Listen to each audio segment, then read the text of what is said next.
आपकी बात तो सुना, हमने मौका दिया, हमने दिया है, हमने मौका दिया है। जिस ब्राह्मण ने मैंने मौका दिया हूँ। जिस ब्राह्मण ने भिक्षा मांगकर काशी हिंदू विश्वविद्यालय बना दिया, जहां पर आज करोड़ों छात्र पढ़ते हैं अध्यक्ष महोदय, और ये ब्राह्मण को खराब लगता है अध्यक्ष महोदय। मेरी पार्टी के साथ चट्टान की तरह कोई एक व्यक्ति खड़े थे तो वो हुलास पांडे जी थे।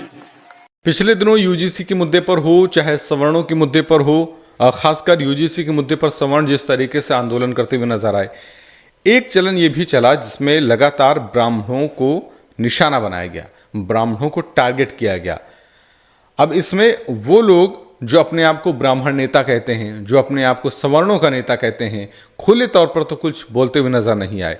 हालांकि अगर इन लोगों को वोट चाहिए होता है तो तुरंत आपको ये आपके दरवाजे पर नजर आएंगे, लेकिन ब्राह्मणों के मुद्दे पर ये लोग बोलते हुए नजर नहीं आए।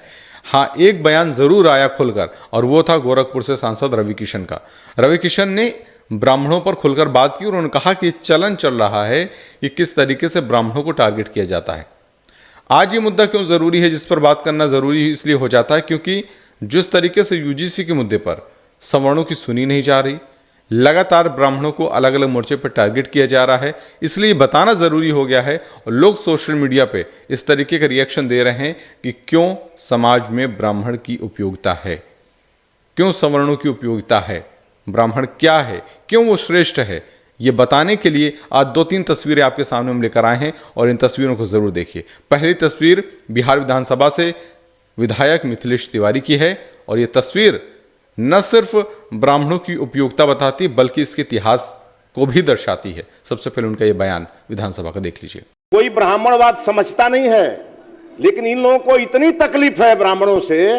और सुनिए पहले सुनिए, मैं बताता हूं आपको, मैं बताता हूं, सुनिए अध्यक्ष महोदय, जिस ब्राह्मण का अध्यक्ष महोदय आपने बातों को रख दिया, अध्यक्ष महोदय आपने अपनी बातों को रख दिया, जिस ब्राह्मण का पखारने तीनों लोकों के स्वामी भगवान कृष्ण एक गरीब ब्राह्मण का पांव अपने आंसुओं से धोते हैं, जिस ब्राह्मण के बिना न शादी होती है न श्राद्ध होता है, जिस ब्राह्मण ने सुनिए, जिस ब्राह्मण ने आपकी बात तो सुना है, आपकी बात तो सुना, अध्यक्ष आलोक जी आपकी बात तो सुना, हमने मौका दिया, हमने दिया है, हमने मौका दिया है। जिस ब्राह्मण ने मैंने मौका दिया हूँ। जिस ब्राह्मण ने भिक्षा मांगकर काशी हिंदू विश्वविद्यालय बना दिया, जहां पर आज करोड़ों छात्र पढ़ते हैं अध्यक्ष महोदय, और ये ब्राह्मण को खराब लगता है अध्यक्ष महोदय। गौतम कृष्ण और ऐसा नहीं कि मिथिलेश तिवारी का ही ये सिर्फ बयान है,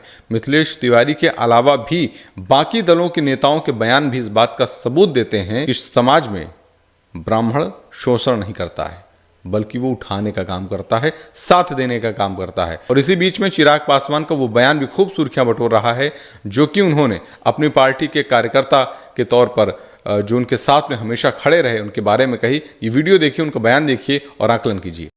जब चिराग पासवान के साथ कोई नहीं खड़ा था तब ये खड़े थे।